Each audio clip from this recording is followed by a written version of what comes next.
to yet another season of Slice of Christ. This year, we plan to make it more tasty and feisty. A few weeks back, I'd been on a wonderful pilgrimage. We went to the Holy Land and met a very enthusiastic old family. And the guy had amazing tattoos on his body, and so he was showing me one tattoo with an image of Christ. And then I asked him, "Oh wow, that's an image of Christ, really beautiful." He said, "Yeah, this is the only place where Christ is in my life. That's everywhere Christ is missing." So Christ was just an art on his body. And then he went on to show me another picture on his body, and he had the song "Amazing Grace," which was beautifully tattooed on his body. Now I'm talking about a guy who's in his 70s, and this is how Amazing Grace went. Amazing grace, how sweet the sound that saved a wretch like me. And the end was written, Alleluia. So you can have tattoos, you can sing amazing music, but at the end of the day, the tattoos that you have on your body, will they remain the same way? We will find out in today's episode, Paint My Love. We have two wonderful guests who are there with us today, all the way from Dubai. I'd like to first invite a wonderful guest all the way from Dubai, Mr. George Benny.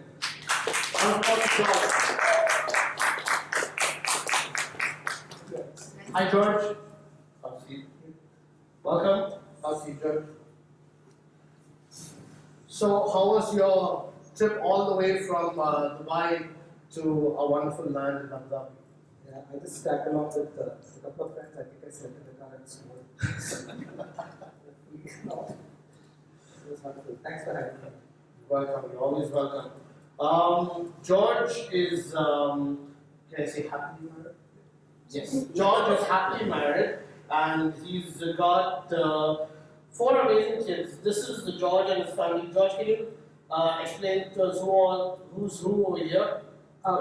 Yeah, that's rather big. Cheryl, my wife, right at the top, and there's Theo, Vincent, Claire, and Colette, somewhere around.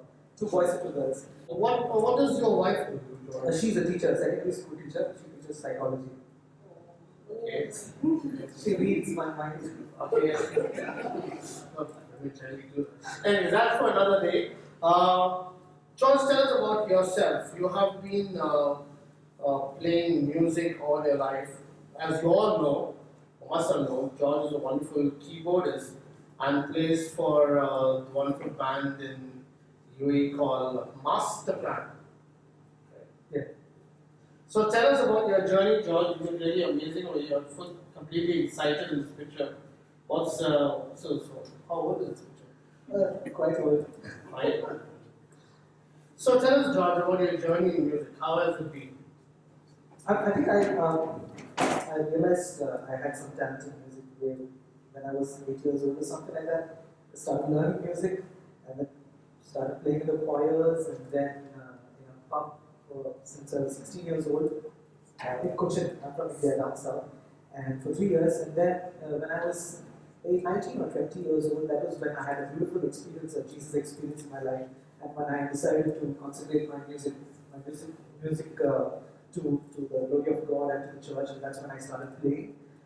Then I came playing for the church committedly. And when I came to Dubai, I was part of the Jesus movement, and then we met a couple of friends, met together, and evolved into what we know as now Master Plan. That's wonderful. George, I also know something. Your wife is a dancer. Yeah, she is. So, you play the music and she dances? No, it's not happening. It's not like that. Talking about dancing, we have another wonderful guest here among the summits today. I would like to invite to all of you all, Angelica, all the way from Dubai.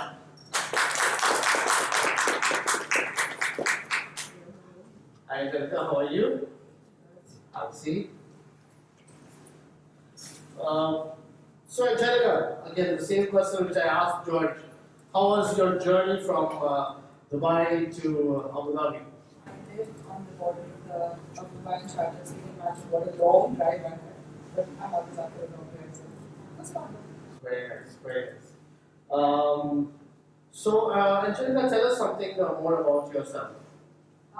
So I'm from Goa originally, grew up in Kuwait, Dubai, US, back in Dubai now, so I live here with my younger sister, my mom, and I am recently engaged.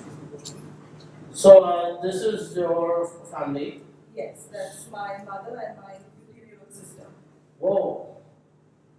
Yeah, she's the tallest one in the family. Okay, that's lovely. And this is your My fiance. fiance. Yes. He's there with us in the crowd.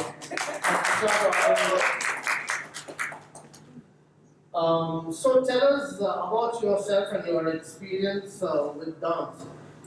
So I started dancing when I was about 3 years old. Wow. That was the first time my mom put me up on stage.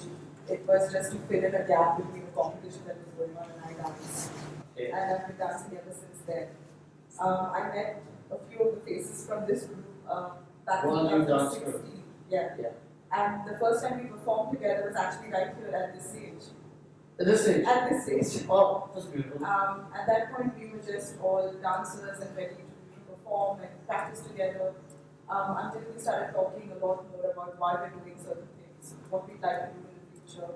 And we met more amazing people from the Dubai parish, from the Jabalali, Abu Dhabi parishes. We all came together, we all had passion for dance, or we were dancers in general.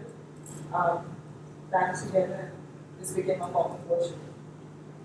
It's really beautiful. I don't know how many of y'all do follow the World Youth Dance Group. They have a lot of amazing videos which keep coming out on a regular basis. This is one of them. George, talking about performances, there is a new song which is released of yours. Am I correct? There's a new song which y'all have released. Yeah, which one? It's a Brazilian song. Okay, it's Century Ladavania. Yeah. What is the song all about? Oh, okay. So it speaks about the protagonist being a person who announces the arrival of the sun as in the son of God. So standing on a watchtower that is a sentinel. So it's in Portuguese. Okay. It's a wordplay. Okay. So that's really amazing.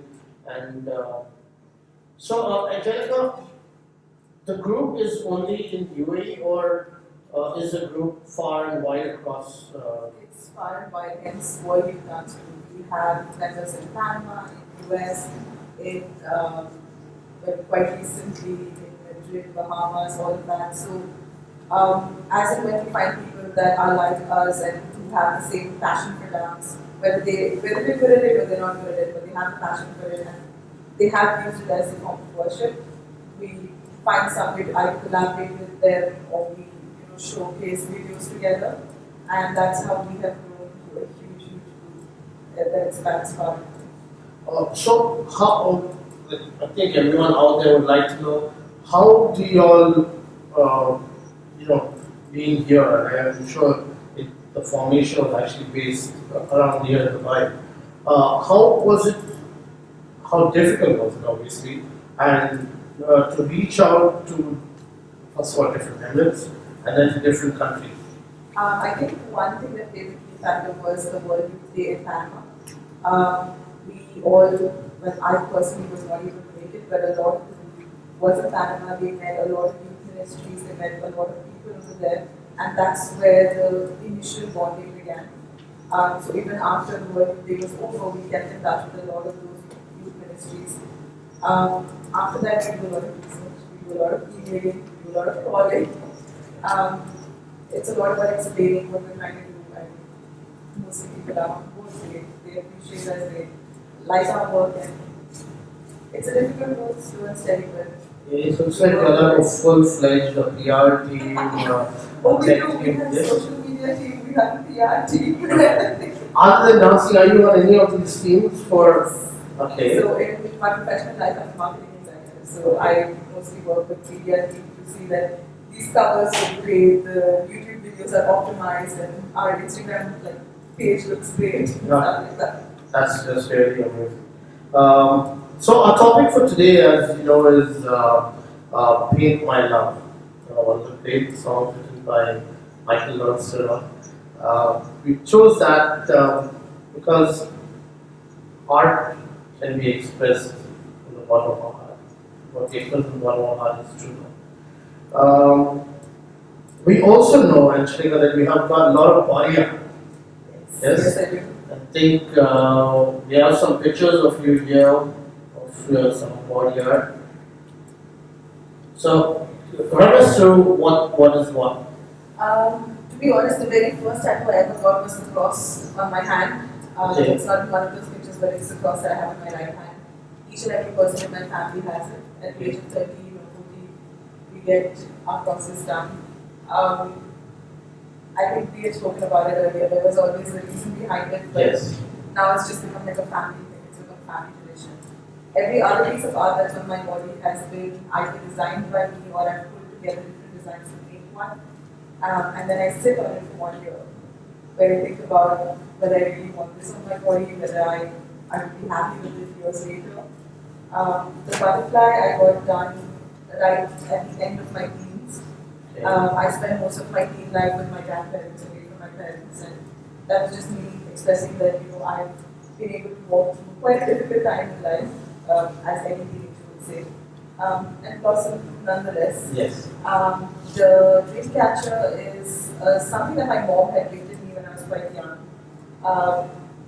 Psychologically, it makes sense to me to have it because I can sleep better, and obviously that's something I've built into my mind, but I kind of like the way it is and what it symbolizes. I'm a gift from my mother. Wow. And the lion was something I drew myself. It's actually my whole family. So I'm a Leo, Okay. which is the lion, and the head of the lion is a Libra, which is my mom, and in the heart is my sister, who's an Aries. Okay. That just goes to show that my sister's always in my heart, and before I make any decision, what would mom say? That's always in my head. Awesome. The musical notes is when I was younger, I used to play the piano actually. Okay. And the first song my mom ever taught me to sing was Edelweiss from Sound of Music. So these are the first 6 notes. Geographical competition. And the planetary thing is something that all three, my mom, me, and my sister have. My mom would be the sun, she has the sun colored in, I'm the moon, my sister is the star, she has the star colored in. So that's just the family. Yeah. Oh, and the phoenix.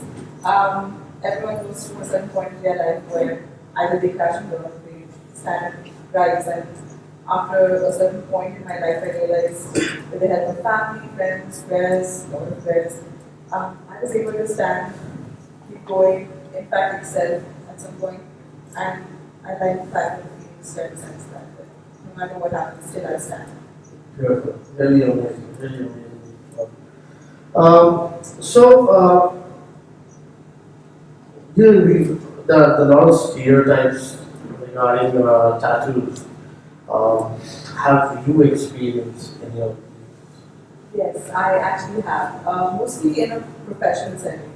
The way I dress, most of my tattoos are always covered up in general. But the minute someone sees like a tattoo, I think, oh, you have so many tattoos, and it's not taking you seriously immediately in that room. So there are times where I have to see that I speak before they speak. There have been times where they go, oh, white person, or you've done something, you have body art. That is a negative stigma in everyone's mind, but I know the reasons I make them. Their personality or mean something to me.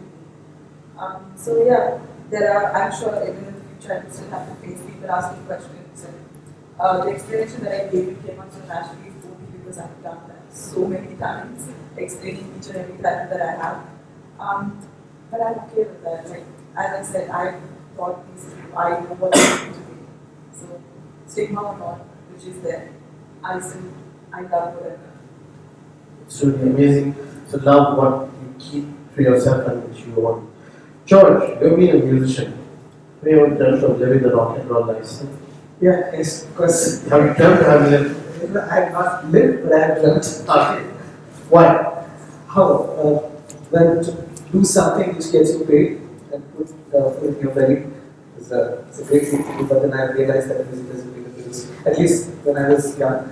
Okay. So, yeah. Yes. So, what about you, George? Do you have any body art piercings? So I'm going to get one after understood that. That's was fine. deep. Yeah. Because, George, you've been a musician since your early teens or mid-teens. Um, has music influenced your behavior as such? I think on the contrary, my behavior has influenced the music that I listen to or produce. I mean, it's like, for example, if I'm in an angry mood, I probably might listen to some really progressive rock. If I'm relaxed, maybe jazz or lo-fi. You know the drill, you know what I mean? Happy, maybe some pop. So I think that's the way it is. It's now been the other way around. You're not let music control over your emotions. Maybe that now that you speak about it, I think it's inevitable that music can actually sort of like manipulate your emotions, either make you relax or make you agitated. It has got a problem, yeah. I believe so. See, because I've always noticed, when I need to go into that zone of being by myself and trying to focus on something, there's this one song which I always listen to is Heard by Johnny Cash. It's a really deep, it's a really intense song, and it helps me get to what I need. There's a block, it has me open the block, and I can think ahead of the block. If I'm lost, I can find myself after that. So, when you've been writing music, producing music, playing at any time, has this ever occurred to you that this is one song, or these are the songs which I can fall back to, in such kind of situations or something like that? Yeah. When I had my first breakup, I think I listened to Never the Rain on repeat. Yeah, Alex, you're a musician. I think it's perfectly articulated. I believe, for the good part of my life, I've had music as a soundtrack running throughout, and it's vice versa. It has influenced my behavior as well as my behavior as well as the music I listen to. So it's a nice way of putting it. November in, yes, in the words of the great Axl Rose, nothing lasts forever, we both will ask him to change. Yes. What about you, Angelica? What about, has music influenced you? Definitely, as you said, like sometimes when we are in, we want to listen to different music, but there have been times where I'm feeling a certain way and I want to feel either upbeat or I want to feel energetic, and I'm a big Bollywood fan by the way, so I listen to like some really quirky and upbeat music. There have been times where I've listened to inspirational songs just because I'm feeling a little dull or I'm not able to motivate myself. So yeah, definitely there have been many songs that have come and gone, as you said, on repeat, to just make you feel a certain way that you want. And music obviously is one of the most important characteristics of dance. You cannot dance without just be mad person, nothing around. So, dance and music have they have an important connection to each other. Being a dancer, what can you explain that connection which is there with every song you take up, challenge to dance? As a dancer, I've trained in a lot of different dance moves and everything, but with every song, I think the first thing you need to do is listen to the lyrics, especially if it's a lyrical song. You need to understand it. I love watching the videos of songs. Sometimes they ruin it for me, but I like watching the videos of the songs as well. A lot of the dancing that we do as dancers is not just the actual beats that a normal person can hear, but it's also the back beats. So as much as the musician takes time and effort and patience to put in those beats, we as dancers listen to those. We have steps that are on beats that subconsciously a normal person won't hear. So I think it's very close for us. We have to listen, we have to understand the music before we set our moves to it. True. Very true. Now I'm trying to move away from our personal lives and move closer towards what the church thinks of these things which we do. As you all know, life of Christ has to continue only with Christ. So, with regards to music itself, I'd like to put it this way. Oh, sorry, dance. For the first 5 centuries of Christianity, the church opposed dancing. Did you know this? Yeah, we did. Okay. Why do you think they did this? I guess they looked at it like dancing is something that you cannot contain.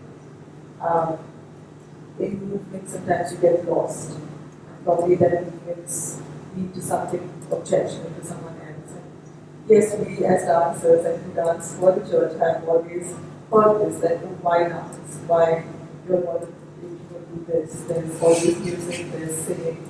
Um, but I think if you consciously do it, if you can't you dance, I don't think there's a problem. But I think know about this. And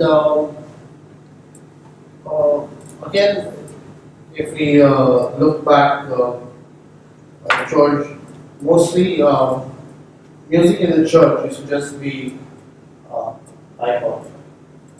Why suggest? It used to be Yes, iPod. that's That's true. it. And even if you go to some of the well-known basilicas, till the older churches today, the only thing you find is the the pipes and the organ separate. I don't know how they do that. You're a keyboardist, you should know that. But yeah, what does our Catholic Church teach us about? Well, I can't authoritatively say what the Catholic Church teaches, but I can interpret it. When the Catholic Church teaches about music, it is strictly about liturgical aspects of music, that is, the music used for the Holy Mass. What is recommended is Gregorian chant, but then not everybody knows how to sing Gregorian chant in Latin. So I think the two key words over here that we use is solemnity and sacredness. Having music set apart for the Holy Mass is something very special, something that will allow our minds to be lifted to God and also enables us in congregational singing. I think that is the two key things of music in the Catholic Church. So how do you keep music on? Do you play for choir? Yes, I do. Okay, in one. Yes. So what kind of music do you all have? Is it rock and roll? I've always watched for rock and roll mass and yeah. So how is the theme setting basically? See, the way I look at it, it's highly opinionated, but then I try to keep as much as what the church tries to say. I can't play the pipe organ. The pipe organ is extremely complicated. It's got different layers of organs. The pipes are actually imbibed into the architecture of the church itself. And it's majestic. I've never got the chance to even touch one, but I adore it. I want to touch one someday, play on it. As much as possible at church, at St. Mary's Church, we sing till 7:30 a.m. Mass on Sundays. I try to, I'm going to be a little technical over here. I try to put a little pianos and the organs together. Sometimes it's a chapel organ, sometimes it's a church pipe organ. Put together. Maybe at the entrance and the recessional, I might try to make it a little heavy, but from the gallery onwards, from the acclamation onwards, I will try to keep it as solid as possible. We take it in keys which everybody can sing it. Okay. So simple, but congregation, enabling everybody to sing. You mentioned a good point here that we take it in keys which everyone can sing. Why? Well, that's basically to enable everybody to sing, because not everybody has the same key range. Alex, I know that you have an enormous key range. You can, I know that. But maybe I can't sing it in really low registers. Maybe women can sing in high registers. So we think somewhere on the middle octave, C's, D's, max to G's, something like that. And what do you think about, let's say, music helping worship in church, or different more than mass if we talk about just the adoration, something like that? Yeah.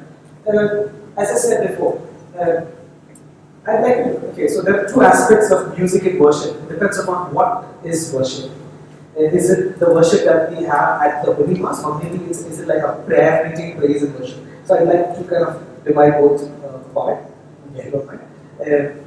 In an adoration or in a church worship, as I said before, it should be sacred, it should be sanctified, set apart. People can sing along.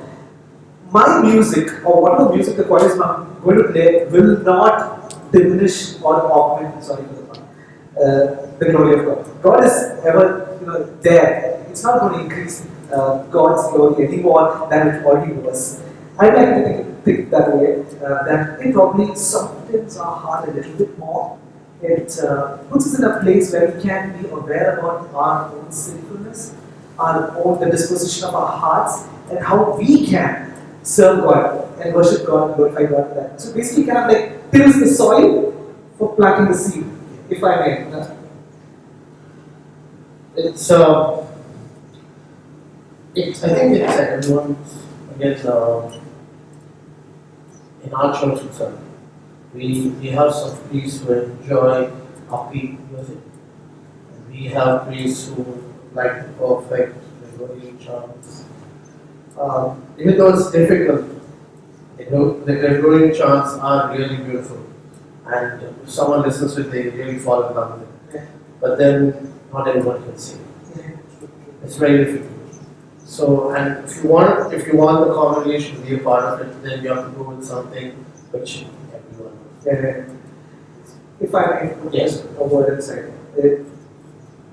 I think in 2019 or something, I went to the churches in Uganda and in Zambia. It's something that you would describe before. It's dancing, a lot of joy and singing and harmony. My brother in Africa are natural singers. They can sing like anybody can sing. Can we copy paste the same formula over here? Maybe not. Because maybe a Malayali where I'm from would prefer some vernacular instruments like a tabla or something, you know what I mean? So there is a little bit of culturalization also going on over there, especially in a multicultural church like Dubai or Abu Dhabi. So we need to be aware about that and try to strike a perfect balance. Yes, a perfect balance indeed, because sometimes it can take over. Angelica, I would like to get back to the topic of tattoos that you mentioned. So, what does our Catholic faith have to tell us regarding these tattoos? I think everyone hears it. I do know that there are certain scriptures that say you should not have anything tattooed on you, but there are, as I said, it also takes a cultural aspect. There are many cultures that are accepting of this. That is also part of their faith, where they have certain symbols, certain signs that are tattooed on them. So I think having a tattoo on your body or not having a tattoo on your body, it shouldn't diminish or increase faith in any which way. I grew up in a particularly holy and, God-fearing household. I lived with my grandparents for many years, who would take me for mass every Sunday. I would do first reading every Sunday.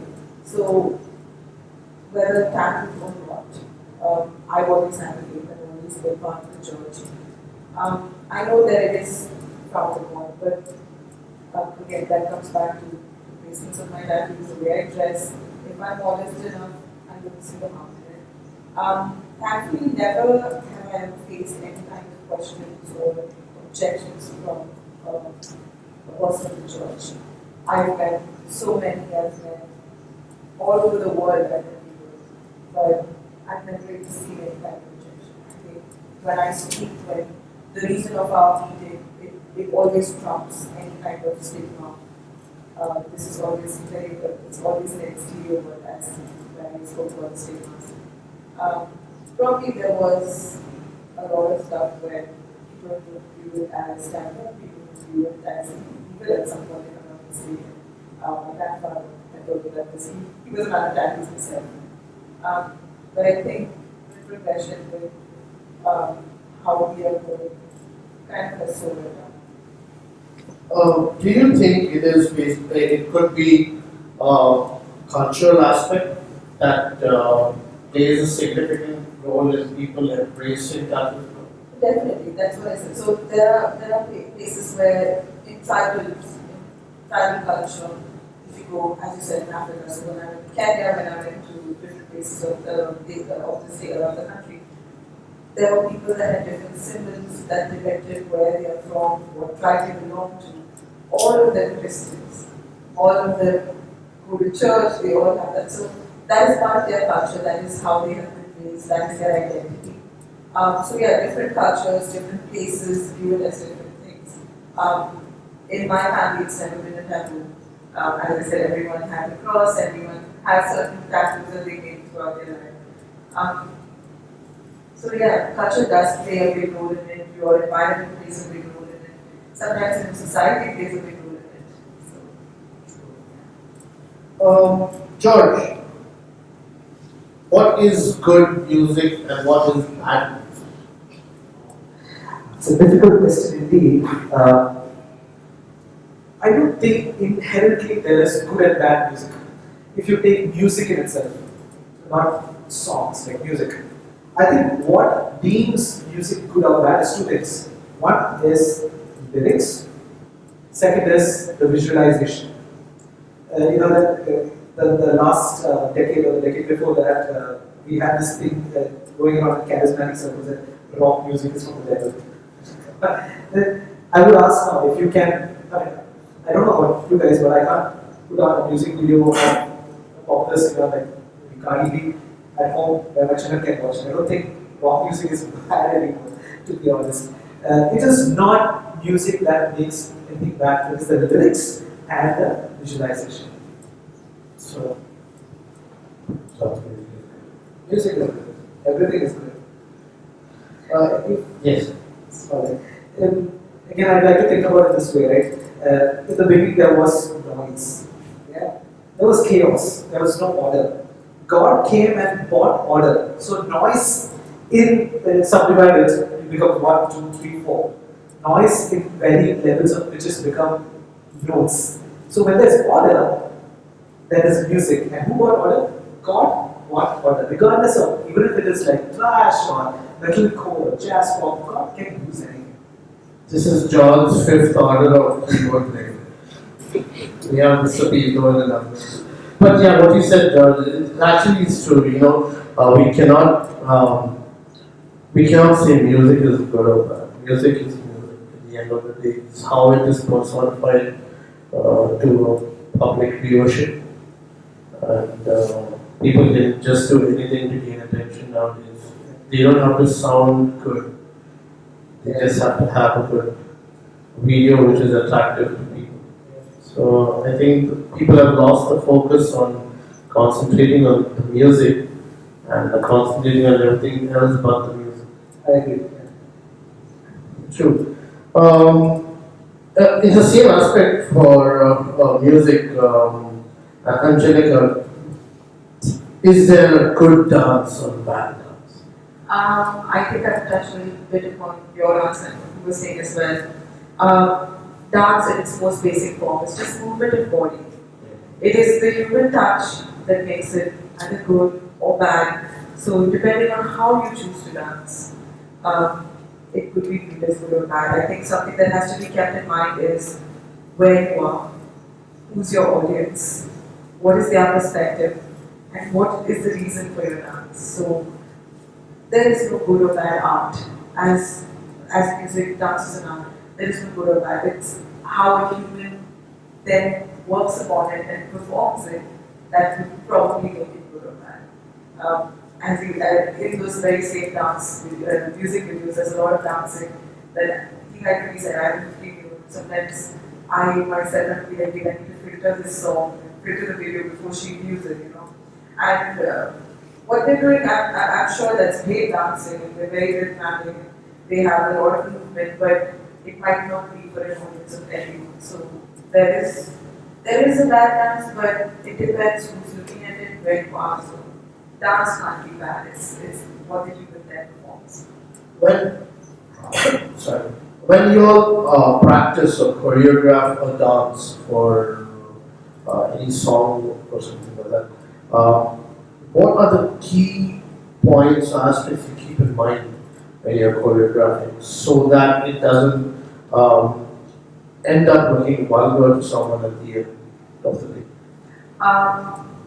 So if we're performing for something like World Youth Dance Group, which is solely towards worship and towards the church and youth groups, we are very mindful of firstly the songs that we choose. Whoever has bought a song suggestion, I know that's beyond that, but they pick a song, they actually pray about it. That is part of our work process, and then bring it to the group.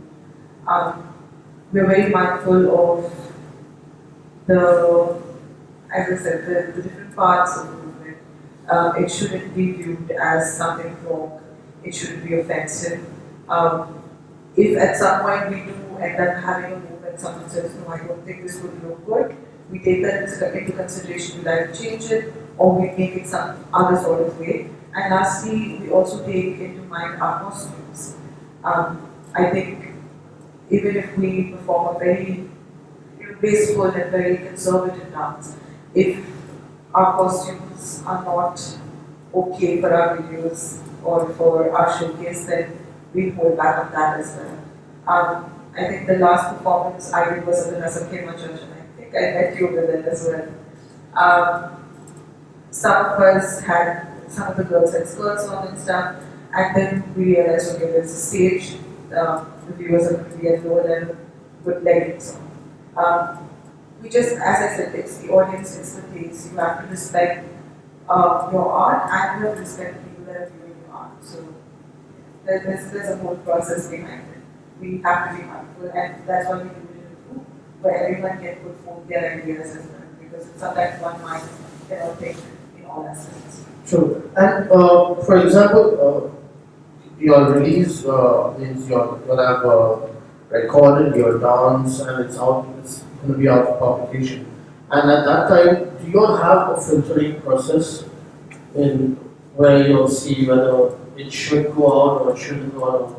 Here's where we draw the line.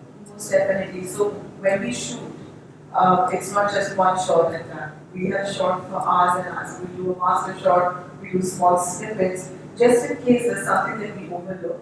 In post-editing, we say, okay, this didn't turn out right, we move it here. We have a really talented editing group that works actually extremely good. But the reason we shoot from different angles, the reason we take so much time and effort into doing that is just so that in post-edit, we can make the right decisions and put it all together as something very cohesive and digestible by a larger audience. Well, you all know that? For music? Yeah. Production is a very tedious process, as Angelica It's an enjoyable process. is it? I think there are different aspects to it. Not everybody can do everything. Like, for example, I'm a songwriter. I write songs, but I cannot produce. I really cannot produce. Because production involves arranging music, programming stuff. Then there is mixing and mastering. That is a completely different thing. Then there's singing. I can't sing. I can accompany, but I can't sing. So we have Vivid and Vinny, and those people who come and sing for us. There is, it's a complete systematic procedure. At the end of it, when you look at it, it's like, because so many people's hands have been in it, and so much love has gone into it, it will turn out beautiful. It will. Yeah. But yeah. Angelica, for you, this question. Do you think the movies we watch influence us to choose a form of dance? Spoke about Bollywood. Yes. For me, in my personal life, with my sister also being a dancer, she grew up also with a lot of Bollywood, but then went to a lot of hip hop. So today she does a lot of hip hop dancing. She goes for classes. So yes, what we view on TV, and that's why you kind of filter what your children see, and I filter what my sister sees, because that plays a role in how we dance. I did start with Bollywood dancing actually. It came from all the old movies, and but that had never steps to actually follow. That had never steps to follow. All the music videos had the actors and actresses actually dancing, so you could try to imitate what they're doing. Viewership does play a big role in the type of dance that we choose to start with. And then after that, obviously, as a dancer, you find your group, you find what you're good at. Some things you can choreograph, some things you can learn. As much as I can learn certain contemporary moves and all, I cannot come up with them. I can come up with Bollywood dancing, I can come up with hip hop dancing, that's what I trained in from my childhood. But I can learn the rest of it. So everyone has their niche based on what they are trained in or what they view in their training. Well, I put this question to both of you. Does our taste in music define who we I can start. No, it does not. For me, no, it does not. It's as we spoke earlier. It's a mood. It's everyone listens to bits and pieces of different things. So it's never going to be just one, type of music, one genre that you're listening to always. There are times where, because of the music, because of the rhythm, I listen to really sad songs. I'm not sad. I just like the way it sounds. It's melodic. I can sing along with it. I can't sing, but I sing in the car and stuff like that. So I can sing along with it, but that does not define my behavior. That does not define who I am. On a larger scale, yeah, sometimes it does. If I listen to something really powerful, then I feel powerful, but not about a large scale. That is just, I like it, so I listen to it. Does not define me at all. I'd like to second Angelica for that matter because something I'm listening to right now is lo-fi.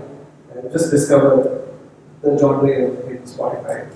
And I'm generally a progressive rock fan. And there is a stereotype that rockers and heavy metal guys are, maybe I don't know how you define that. I'm an accountant. So progressive rock and accountant, I don't know whether that tallies, but it really does not. Nothing we do in our circle of, in our work circle has got to do with music. It doesn't, nothing matters. Yeah. So people generally think you're an accountant, so you're just an accountant. I'm cool, yeah. Maybe I am, but I'm a musician. I define myself as a musician than an accountant. It does not define who I am. True. But some of the world's greatest musicians have been, some have been scientists, some have been doctors, some Brand name. from the Queen, yes. These scientists. Pope Francis recently said, tattoos are nothing to be scared of and signifies membership in a community. Would you like to elaborate on that?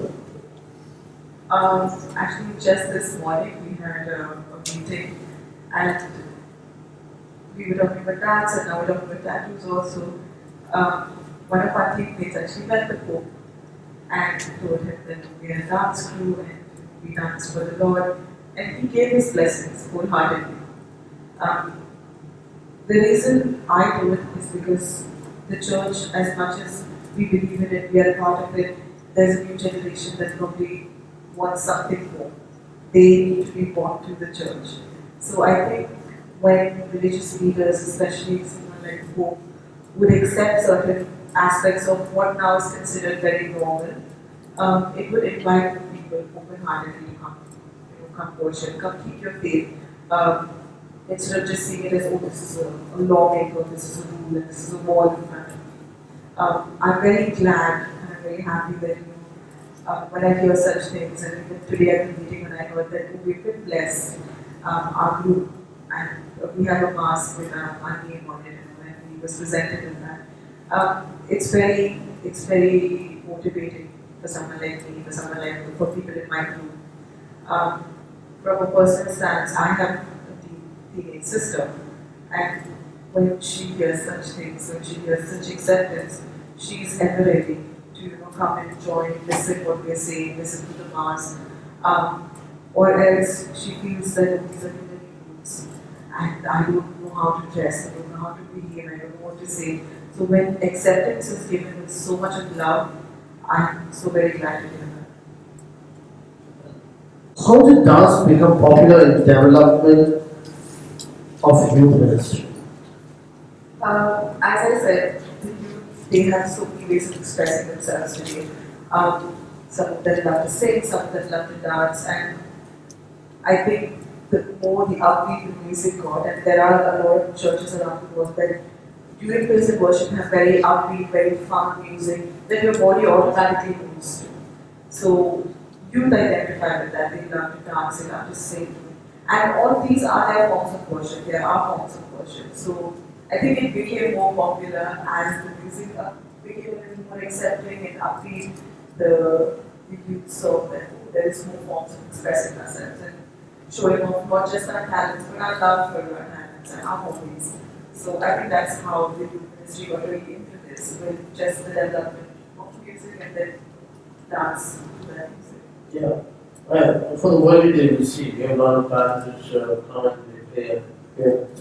It's very different, amazing music which you get listen to through. So always best to be there. Yes, in fact, we were recently with Father Matthias for our pilgrimage to the Holy Land, and there was a young brother who was joining the seminary, and he had a beautiful tattoo of the Horus eye on the back of his neck. And for a second I thought, is he going to become a seminary? And one of my good friends who's going to become ordained as a priest very soon, he said yes, he's one of our young candidates to join. So you can have, I don't know, anything tattooed on your body doesn't mean God doesn't call. Everyone is called. Have you two, what was the moment where you were, a moment in your like musician or dancing career that you knew it was God's will? Like you knew, oh yes, this is what I'm doing this for, and I know it's for God. Yeah, I can take that question. And I say this in a way that I don't. It's a personal choice that I took the decision to serve God through my music. It was when I was 19 or 20 years old that I went for a retreat, and I had a beautiful God experience. The realization that whatever I have, everything I have, is from God. Tomorrow, if I walk down the road and a car is going to hit me and my hands are going to be cut off, I cannot be a musician anymore. God looks at my heart. Everything that I have is from God. The little that I can give God is what I can give back to Him. That was the realization. That moment I said, I will serve God with my music. And I say this in respect for musicians who are serving elsewhere also, because music, secular music is good. We need to have that. It's a choice that people, it's people's livelihoods. I agree. But for me specifically, I've taken that decision. For me, I actually injured my knee twice in 2 years, which rendered me with a brace. So after about 18 years of dancing, I was told to take rest, and if I was to tear my ligament again, I would undergo surgery. After 2 years of taking a break and not dancing at all, except for like family functions, and I would be very careful on how I dance. Finally, I did meet with a few people from this group, and they were really short-handed. They said, we need some dancers. It's just a one-day thing, it's just one show. We try to keep practices as short as possible. And I was yearning to dance, I wanted to dance. I went to every practice, I was able to do everything and then perform right here on this stage. And about 2 of us cried as soon as we got off stage. One obviously cried for a different emotional reason. I cried because I was able to go through the whole routine without pain. I was so tired, but I felt no pain. I was so happy to be on stage again and to dance again.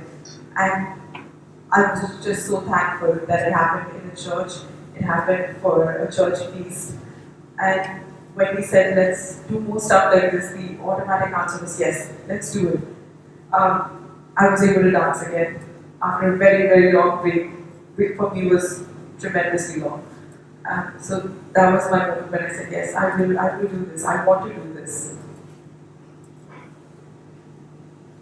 It's regarding tattoo, as it's like a life decision. Like you take a tattoo, it stays in your body for a long time.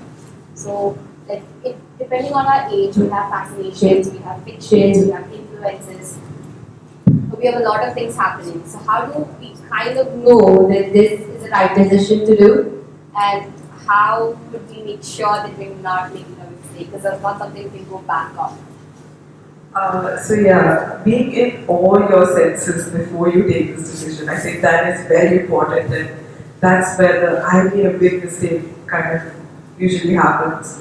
As I said, with every tattoo that I think of having, there's a meaning to it. It's not like I just get it done and dust it in. So if you have this thought process that you want a tattoo, you want to have something permanently on your body, I think it's very important to think about it. what it means to you, where you want to get your tattoo, how it will look once you get older, and probably obviously your body changes. And maybe 20, 30 years down the line, will you still hold that meaning dear to you? I bought my tattoo over the course of many, many years, and right from the very first one to the very last one, still means something to me today. So it's very important to think about it. It is an immense decision to take. Think about it, take your time. I take a year, sometimes more, with each design, placement, and only then do I go and say, okay, this is what I want to get done. So think about it, take suggestions, take opinions of people that matter to you, and especially people like your parents, your very close friends, relatives who you know always want something good for you. It's always a good thing to take an opinion from them. Sometimes they see things that you might not.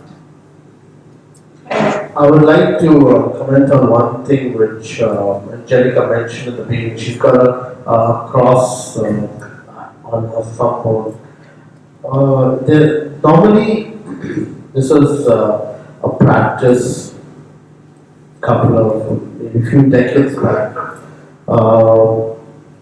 The idea of putting a cross on the hand, especially below the thumb, was so that they could identify when a person died, if that was a body of a Christian or some other faith, so they could give them the proper burial as per what the person was. Because decades back we had many wars and all that, and people used to die in large numbers.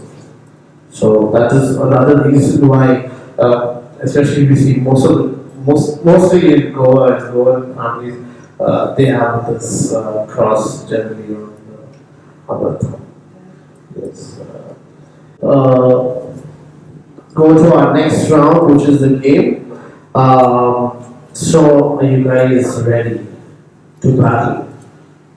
I'm up for it, but he seems very nervous.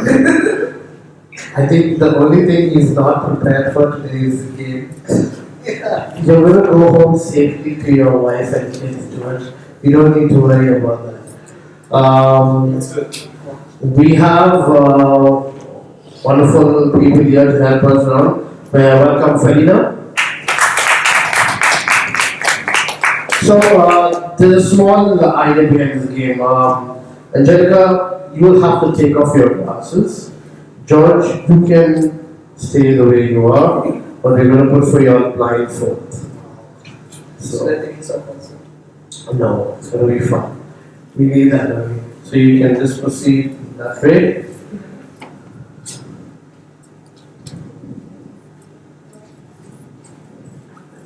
So you can come this way. Okay. You can put the blindfold on. Fancy. It's very fancy. I think they got Hello Kitty for George with a guitar on it. No? It says little cute. Little cute. It's okay.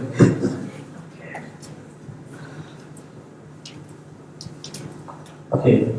Can you all see anything? Can you all see anything? No. You know who's standing in front of you? God. You know who's standing behind you? I won't go on. Okay. So the whole idea is we're going to guide your hands towards this box. Okay, and there's going to be something placed in the box. You all have to guess what is the item which is. I cannot promise it will not harm you. It may harm you, but we have a medical team in case anything happens. So, Angelica, you put your hand out.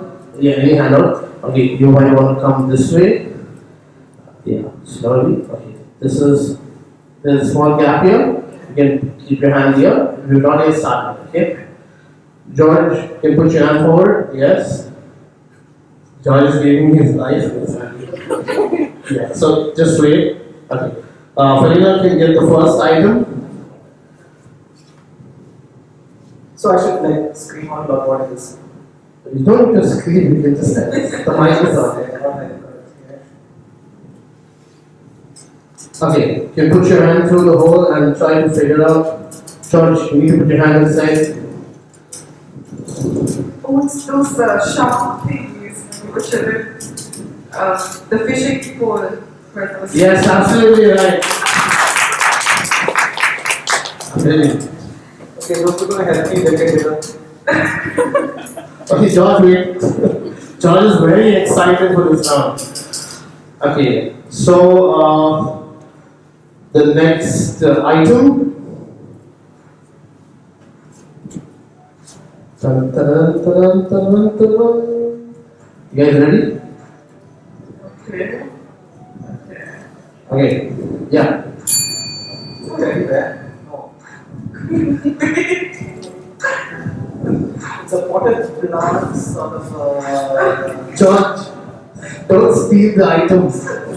She's trying to reach it. She's George pushed it on side. It's a potted plant with leaves. It spins around. Okay, that's it. Okay, again. Again?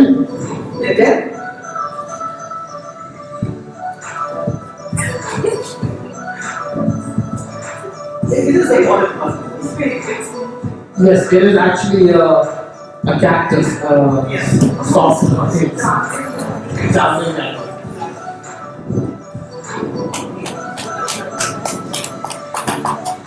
Yes, next item. Okay, this is good of early guys.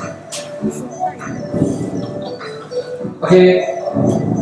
Yeah, start.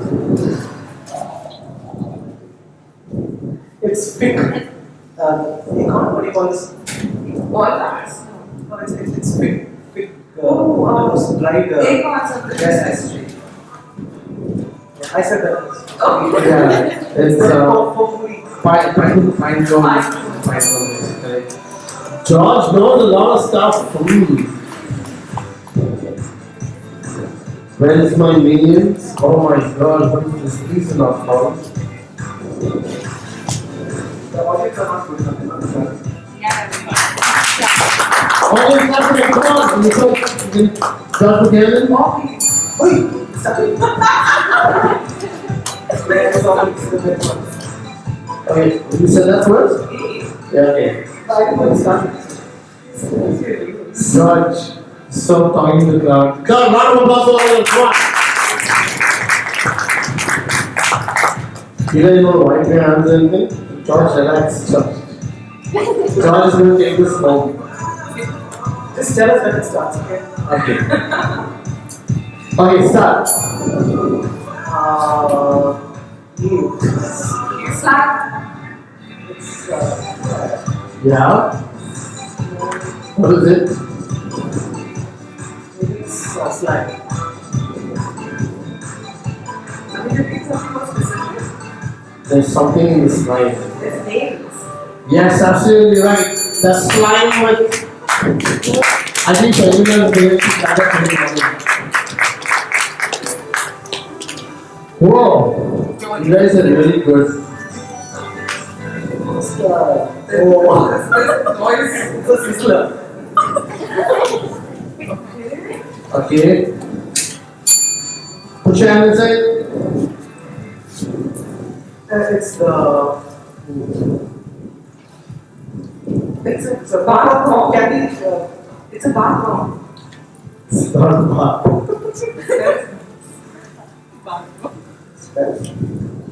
I got a favorite.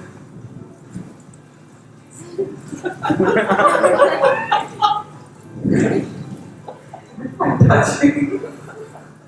It's got like burny sort of thing. You guys can taste Yeah, it's correct. It's correct.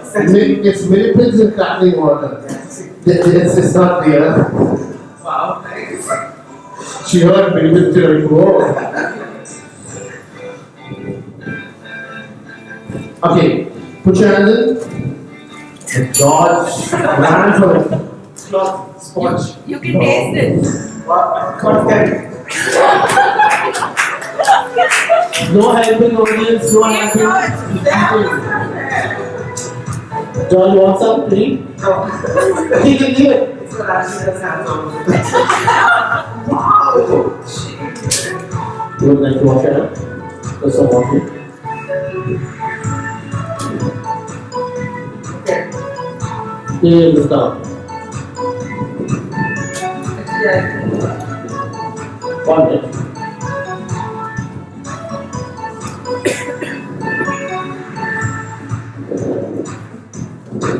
Tell us how to start. Yeah, sure.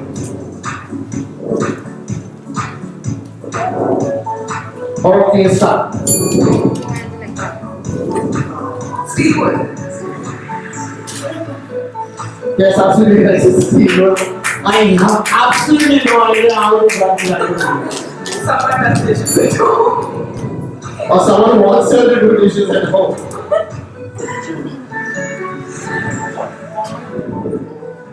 Was there also soap on it? Yes. There's bustling. Right. Okay, guys ready? Okay, start. George, you must be used to this. Oh, it's another one. So what's up the nappy dude?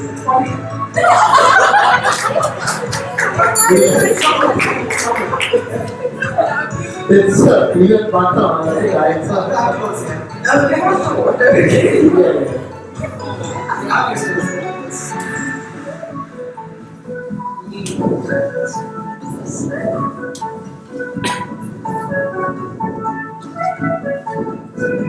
Who's leading?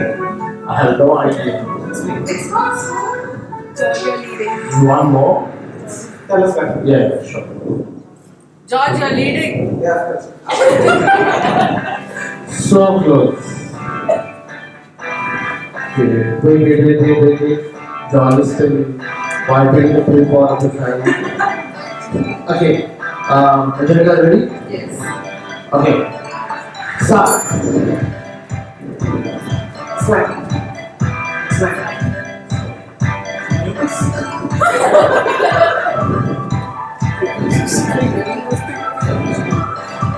It's like.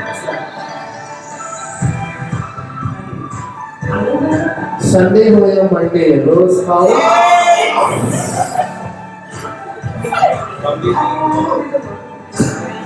Is it actually it? Yes. Yeah, it makes sense now.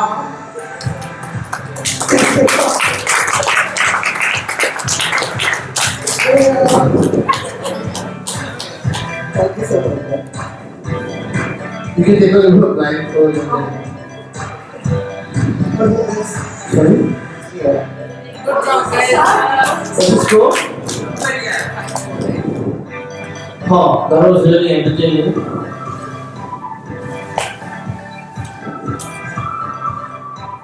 Could I request the lovely guest to please join me back? Well, we keep that iPad and have a good sleep tonight. Get that in your eyes and just sleep tonight. It's actually eggs. Yes. Yeah. Oh my god. I think I was the one. It is more gross than what you did.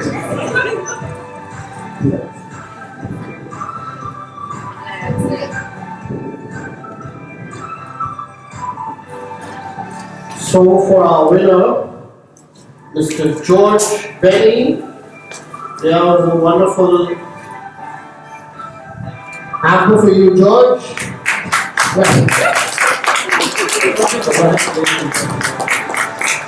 And everyone who comes here goes back a winner.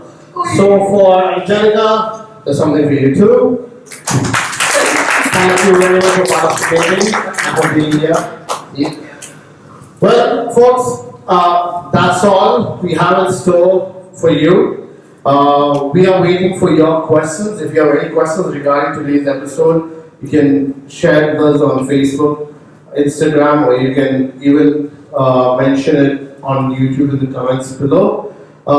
If you have any suggestions for any topics that you'd like to hear about, please do mention that. Also, from our side, ciao, bye-bye, see you. Thank you all of you for coming in, God bless, and thank you to our wonderful guests who have been here.